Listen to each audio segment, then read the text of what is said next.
ಶ್ರೀ ಗುರು ಬಸವಲಿಂಗಾಯ ನಮಃ. ಶ್ರೀ ಗುರು ಬಸವಲಿಂಗಾಯ ನಮಃ. ಇನ್ನು 32ನೇ ವರ್ಷದ ಜಾತ್ರಾ ಮಹೋತ್ಸವದೊಳಗೆ ಅನುಭಾವದ ಅಮೃತವನ್ನು ಕೇಳಬೇಕು, ಸಿದ್ಧಚರಿತಾಮೃತವನ್ನು ಕೇಳಬೇಕು. ಯಾಕೆ ಕೇಳೋದು? ಕೇಳೋದು ಹಾಗೆ ಎದ್ದು ಹೋಗೋದಲ್ಲ, ಕೇಳೋದಕ್ಕೆ ಎಲ್ಲ ಹೇಳಕತ್ತಾರೆ, ಕೇಳೋದು ಮತ್ತೆ ಹೋಗೋದು. ಎಲ್ಲರೂ ಮಾಡ್ತಾರಂತ ಮಾಡೋದಲ್ಲ, ಎಲ್ಲರೂ ಕೇಳ್ತಾರಂತ ಕೇಳೋದಲ್ಲ. ಮನೆ ಅಂಗಳ ಸ್ವಚ್ಛ ಮಾಡಬೇಕಾಗಿತ್ತಂದ್ರೆ ಕಸಬರಿಗೆ ತೊಗೊಂಡು ಹುಡುಗಿದ್ರು ಸ್ವಚ್ಛ ಆಗುತ್ತೆ ಮನೆ ಅಂಗಳ. ಇನ್ನು ಮನೆಯಾಗಿನ ಪರಿಸ್ಥಿತಿ ಸ್ವಚ್ಛ ಆಗಬೇಕಾಗಿತ್ತಂದ್ರೆ ಪೆನಲ್ ತೊಗೊಂಡು ಒಂದಿಟ್ಟು ವರ್ಷ ಬಟ್ಟೆ ತೊಗೊಂಡು ಹಿಂಗೆ ತಿಕ್ಕಿದ್ರೆ ಒರೆಸಿದ್ರೆ ಸ್ವಚ್ಛ ಆಗುತ್ತೆ. ಮನೆ ಅಂಗಳ ಸ್ವಚ್ಛ ಆಗಬೇಕಾಗಿತ್ತಂದ್ರೆ ಅಷ್ಟೆಲ್ಲ ಮಾಡ್ತೀರಿ. ಇನ್ನು ಮನದ ಅಂಗಳ ಸ್ವಚ್ಛ ಆಗ್ಬೇಕಲ್ಲ. ಮನದಾಗ ಒಂದು ಅಂಗಳದ, ಇದು ಅಂಗಳ ಭಾಳ ಕೋಡಿದು. ಇದ್ರಾಗೇನು ಬಂದು ಕಸ ಬೀಳಂಗಿಲ್ಲ, ಇದ್ರಾಗ ಬಂದು ಏನು ನೀವು ಮುಸ್ರಿ ಹಾಕಂಗಿಲ್ಲ. ಅದು ಹ್ಯಾಂಗೆ ಮುಸ್ರಿ ಬೀಳ್ತದ? ಇನ್ನು ಒಳಗೂ ಮುಸ್ರಿ ಬೀಳುತ್ತೆ. ಯಾವ ಮುಸ್ರಿ? ಅನ್ನದ ಅಗಳಿನ ಮುಸ್ರಿ ಅಲ್ಲ, ಕಾಮಾದಿಗಳ ಬಯಕೆ ಮೋಹಗಳನ್ನುವಂಥ ಒಂದು ಮುಸ್ರಿ ಬೀಳುತ್ತಿದ್ರಾಗ, ಕೆಟ್ಟ ಕಸ ಅದು. ಆ ಕಸ ತಿಕ್ಕಿ ತೊಳ್ಕೋಬೇಕಾಗಿತ್ತು. ಇದಕ್ಕೇನು ಬಟ್ಟಿಗೆ ಹಚ್ತಾರಲ್ಲ, ಅದು ಯಾವ ಸಾಬೂನ? ರಿನ್ನ, ಸರ್ಪೆಕ್ಸಲ್ಲ, ಡವ್ವ, ಮತ್ತು ನಿರ್ಮ, ಮೈಸೂರು ಸ್ಯಾಂಡಲ್, ಲಕ್ಸ್, ಲೈಬಾಯ್ ಇವೆಲ್ಲ ಹಚ್ಚಿ ಗಸ ತಿಕ್ಕಿದ್ರೆ ಹೋಗುತ್ತೇನದು?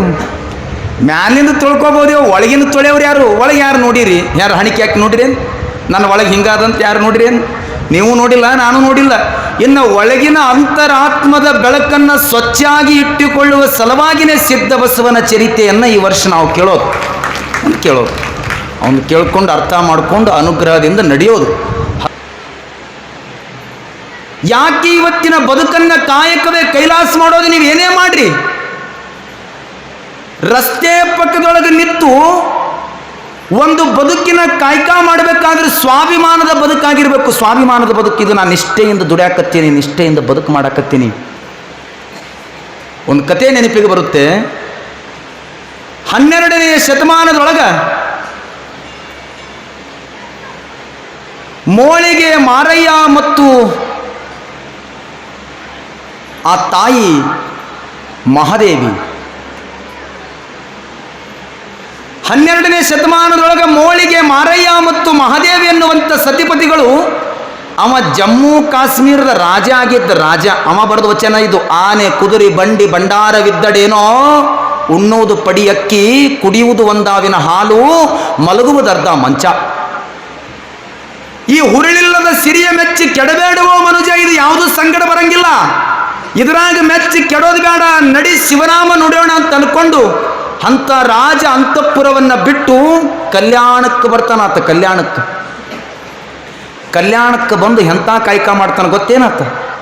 ಈ ಕಟ್ಟಿಗೆ ತಗೊಂಡು ಬರೋದು, ಕಲ್ಯಾಣದ ಬೀದಿ ಒಳಗೆ ಮಾರೋದು, ಕಲ್ಯಾಣದ ಬೀದಿ ಒಳಗೆ ಮಾರಿಕೊಂಡು ಬಂದಿರುವಂಥ ಹಣದಿಂದ ಎಲ್ಲ ಜಂಗಮರಿಗೆ ಪ್ರಸಾದವನ್ನು ಮಾಡೋದು ಅವನ ಕಾಯ್ಕ ಆಗಿತ್ತು ನೋಡ್ರಿ. ಇದು ಯಾವುದೂ ಸಂಗಡ ಬರಂಗಿಲ್ಲ. ಇರೋ ತನಕ 4 ಮಂದಿ ಉಣಿಸೋದು, ದಡದಿಂದ ದುಡಿಯೋದು, ಇಂಥ ಕಾಯಕವನ್ನು ಮಾಡಬೇಕು ಅನ್ಕೊಂಡಿರುವಂಥ ಮೋಳಿಗೆ ಮಾರಯ್ಯನ ಮನೆಯ ಅಂಬಲಿ ಅಂದ್ರೆ ಎಲ್ಲ ಶರಣರು ಬಂದು ಸವಿತಿದ್ರಂತ. ಏನು ಅಂಬಲಿ ಕುಡಿಬೇಕು ಮೋಳಿಗೆ ಮಾರಯ್ಯನ ಮನೆಯಿಂದ ಅಂಬಲಿ. ಎಷ್ಟು ರುಚಿ ಮಾಡ್ತಿದ್ದ, ಎಷ್ಟು ಹದ ಮಾಡ್ತಿದ್ದ. 12ನೇ ಶತಮಾನದೊಳಗೆ ಕಲ್ಯಾಣದೊಳಗಿರುವಂಥ ಮೋಳಿಗೆ ಮಾರಯ್ಯನ ಮನೆ ಅಂಬಲಿ ಕುಡ್ಯಾಕ ಎಲ್ಲ ಶರಣರು ಬರ್ತಿದ್ರಂತ. ಎಲ್ಲ ಜಂಗಮರು ಬಂದು ಅವನ ಮನ್ಯಾಗ ಅಂಬಲಿ ಬೇಡಿ ಕುಡಿತಿದ್ರಂತ. ಅಷ್ಟು ಚಲೋ ಮಾಡ್ತಿದ್ದಂತ ಅಂಬಲಿ. ಯಾಕೆ ಅಂಬಲಿ ಚಲೋ ಆಗ್ತಿತ್ತು ಗೊತ್ತೇನು? ಯಾರು ದಡದಿಂದ ದುಡ್ಕೊಂಡು ಬರ್ತಾರ ಅವ್ರ ಮನ್ಯಾಗ ಕಟ್ಟಿ ರೊಟ್ಟಿ ಖಾರ ಇದ್ರೂ ಕೂಡ ಬೆಲ್ಲದ ಥರ ಸಿಹಿ ಹತ್ತುತ್ತೆ. ಯಾಕೆ? ದುಡ್ಕೊಂಡು ಬಂದ ಅನ್ನೋದು. ಅದಕ್ಕೆ ಭಾಳ ಚಲೋ ಹೇಳ್ತಾರೆ, ಮಾಡುವ ಅಡಿಗೆ ಕಹಿ ಇದ್ರೂ ಪರವಾಗಿಲ್ಲ, ನೀಡುವ ಮನಸ್ಸು ಸಿಹಿಯಾಗಿರ್ಬೇಕಂತ. ಅಡಿಗೆನೂ ಸಿಹಿ ಆಗುತ್ತಂತ. ಇನ್ನೂ ಭಾಳ ಚಲೋ ಹೇಳಬೇಕಾಗಿತ್ತು ಅಂದ್ರೆ, ರಾತ್ರಿ ಮಾಡೋದೊಂದು ಅಡುಗೆ ಮಾಡಿರ್ತೀರಿ, ಅನ್ನ ಮಾಡಿರ್ತೀರೋ ಏನೋದ್ರೊಂದು ಮಾಡಿರ್ತೀರಿ, ಅದು ಬೆಳಗ್ಗೆ ಅನ್ನೋದ್ರೊಳಗೆ ಕೆಟ್ಟಿರ್ತದೆ, ಹಳಸಿರ್ತದೆ, ಬಿಟ್ಟಿರ್ತದೆ. ಅದು ಅನ್ನ ಉಣ್ಬೋದಂತ, ಏನು ದೊಡ್ಡದಲ್ಲ. ರಾತ್ರಿ ಮಾಡಿದ ಅಡುಗೆ ಬೆಳಗ್ಗೆ ಅನ್ನೋದ್ರೊಳಗೆ ಕೆಟ್ಟಿರ್ತದೆ, ಉಣ್ಬೋದು.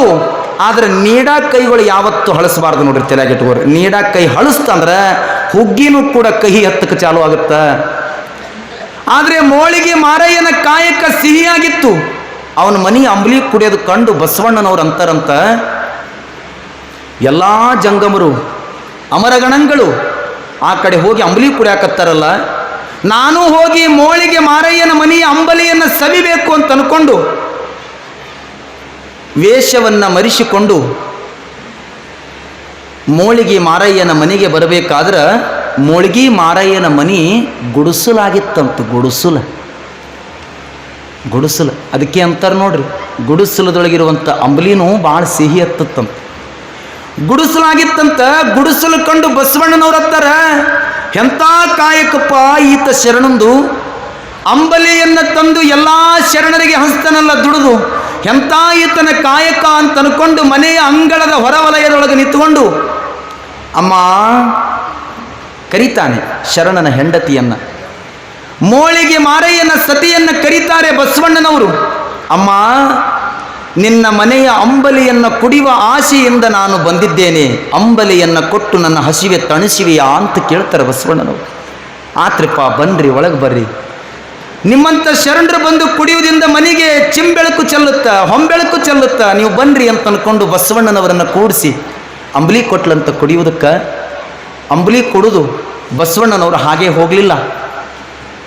ಅವರು ಕುಳಿತಿರುವಂಥ ಸ್ಥಳದೊಳಗೆ ಒಂದಿಷ್ಟು ಹೊನ್ನದ ಕಾಣಿಕೆಗಳನ್ನು, ಹೊನ್ನ ದುಡ್ಡು ಅಲ್ಲಿ ಕೆಳಗಿಟ್ಟು ಹೋಗ್ತಾರಂತ. ಬಡತನದ ಏನಾದರೂ ಆಗಲಿ, ಜಂಗಮರಿಗೆ ಪ್ರಸಾದ ಮಾಡೋದಕ್ಕಿದು ಅಣಿಯಾಗಲಿ ಅಂತ ಅನ್ಕೊಂಡು ಅದನ್ನಿಟ್ಟು ಹೋದ್ರಂತ. ಇನ್ನು ಮುಂದೆ ಕೇಳ್ರಿ, ಮೋಳಿಗೆ ಮಾರಯ್ಯ ಸಾಯಂಕಾಲ ಬಂದ, ಕಟ್ಟಿಗೆಗಳನ್ನು ಹೊರಗಿಟ್ಟು ಒಳಗೆ ಬಂದ, ಸ್ನಾನ ಪೂಜೆಗಳನ್ನು ಮಾಡಿದ ನಂತರ ಕಂಬಳಿಯನ್ನು, ಹಾಸಿರುವಂತೆ ಕಂಬಳಿಯನ್ನು ತೆಗಿಬೇಕನ್ನೋದ್ರೊಳಗೆ ಅಲ್ಲಿ ಒಂದಿಷ್ಟು ಹೊನ್ನು ಕಾಣ್ತು, ದುಡ್ಡು ಕಾಣ್ತು. ದುಡ್ಡು ಕಂಡು ಮಹಾದೇವಿಯನ್ನು ಕರೀತಾರಂತ. ಮಹಾದೇವಿ, ಇದೇನು, ಯಾರು ತಂದಿರುವರು, ಯಾರು ತಂದಿರಿಸರು ಅಂತಂದಾಗ ಮಹಾದೇವಿ ಅಂತಳ, ನಾನರಿಯೇ ನಾಥ, ನನಗೆ ಗೊತ್ತಿಲ್ಲ. ನೀವಿಲ್ಲದಿರುವಾಗ ಅಯ್ಯಗಳೊಬ್ಬರು ಬಂದಿದರು, ಲಿಂಗವರಸ ಮಾಡಿ ಹೋದರು, ಅವರೇ ತಂದಿರಿಸಿರಬಹುದು. ನೀವಿರ್ಲಾರ್ದಾಗ ಒಬ್ಬರು ಅಯ್ಯಗಳು ಬಂದಿದ್ರು, ಪ್ರಸಾದ ಮಾಡಿದ್ರು, ಅವರೇ ತಂದಿರಿಸಿರಬಹುದೇನು ಅಂತಳಂತ. ಇನ್ಯಾರು ಬಂದಿರುವರು? ಅಣ್ಣನವರೇ ಬಂದಿರಬೇಕು, ಇನ್ಯಾರೂ ಬರಕ್ಕೆ ಸಾಧ್ಯ ಇಲ್ಲ, ಬಸವಣ್ಣನವರೇ ಬಂದಿರಬೇಕು. ನಾವು ಒಣಗುವ ಬಡಭಕ್ತರೆಂದು ಹೊನ್ನು ಇರಿಸಿ ಹೋಗಿರಬಹುದು. ಈ ಹೊನ್ನು ನಮಗೆ ಬೇಕಾಗಿಲ್ಲ, ಒಯ್ದು ಚೆಲ್ಲಿರಿ ಅಂತಂದಾಗ ತಾಯಿ ಮಹಾದೇವಿ ಅಂತಳಂತ, ಅಣ್ಣನವರ ಉದ್ದೇಶ ಅದಾಗಿರ್ಲಿಕ್ಕಿಲ್ಲ ನಾಥ, ನಾವು ಬಡಭಕ್ತರು, ಅಣ್ಣನವರು ಜಂಗಮ ಪ್ರೇಮಿಗಳು, ಶರಣ ಭಕ್ತಗಳು, ನಾವು ಒಣಗುವ ಭಕ್ತರೆಂದು ಕಾಯಕಕ್ಕೆ ಅಣಿಯಾಗಲಿ ಎಂದು ಈ ಹೊನ್ನು ತಂದಿರಿಸಿರಬಹುದು ಅಂದಾಗ ಎಂಥ ಮಾತು ಹೇಳ್ತಾನ್ರಿ. ಅಲ್ಲೇ ತಪ್ಪಿದಿ ಮಹಾದೇವಿ. ಯಾರು ಬಡವರು, ಯಾರು ಶ್ರೀಮಂತರು ಜಗತ್ತಿನೊಳಗ? ಯಾರು ಬಡವರು, ಯಾರು ಶ್ರೀಮಂತರು? ದುಡಿಲಾರದೆ ಕುಳಿತು ಉಣ್ಣುವವನು ಶ್ರೀಮಂತನಿದ್ದರೂ ಆತ ಬಡವನೇ. ಯಾರ ಮಗ ದುಡಿಲಾರದೆ ಕೂತು ಉಣ್ತಾನಲ್ಲ, ಅವ ಶ್ರೀಮಂತ ಇದ್ರೂ ಬಡವನೇ. ಯಾರು ದುಡಿದುಕೊಂಡು ದಿನಾಲು ಒಂದು ತುತ್ತು ಪ್ರಸಾದವನ್ನು ಮಾಡ್ತಾರಲ್ಲ, ಆತ ಬಡವನಿದ್ದರೂ ನಿಜವಾದ ಶ್ರೀಮಂತನೇ ಆತ. ಕಾಯಕವೇ ಕೈಲಾಸ. ಎಂಥ ವಿಚಾರ! ಇಂಥ ವಿಚಾರವನ್ನು ಹೋಗು, ಯಾರಾದರೂ ಜಂಗಮ ಮೂರ್ತಿಗಳಿದ್ರೆ ಅವರನ್ನು ಕರೆದುಕೊಂಡು ಬಂದು ಅವರಿಗೆ ಪ್ರಸಾದವನ್ನು ಮಾಡೋಣ ಅಂದ್ರೆ ಅವರನ್ನು ಕರೆಸಿ ಜಂಗಮ ಮೂರ್ತಿಗಳ ಪ್ರಸಾದವನ್ನು ಮಾಡಿ, ಇದು ಬಸವಣ್ಣನವರಿಗೆ ಗೊತ್ತು ಮಾಡಬೇಕಂತ ಅಂದ್ಕೊಂಡು ಅವರು ಪಾದೋದಕದ ನೀರುಗಳನ್ನು ತೆಗೆದುಕೊಂಡು ಹೋಗಿ ಹೊರಗೆ ತಂದಿರುವಂಥ ಕಟ್ಟಿಗೆಗಳ ಮೇಲೆ ಚೆಲ್ಲಿದ್ರ ಜಂಗಮರ ಪಾದವನ್ನು ತೊಳೆದು ನೀರನ್ನು ತೆಗೆದುಕೊಂಡು ಹೋಗಿ ಹೊರಗಡೆ ಹೋಗಿ ಕಟ್ಟಿಗೆಗಳ ಮೇಲೆ ಚೆಲ್ಲಿದ್ರ ಕಟ್ಟಿಗೆಗಳೆಲ್ಲ ಬಂಗಾರದ ಕನಕ ದಂಡಗಳಾಗಿ ನಿಂತುಕೊಂಡಿವಂತ. ಬಸವಣ್ಣನವರಿಗೆ ಗೊತ್ತಾತು, ನಾನು ಮಾಡಿದ ತಪ್ಪಿನ ಅರಿವಾತು.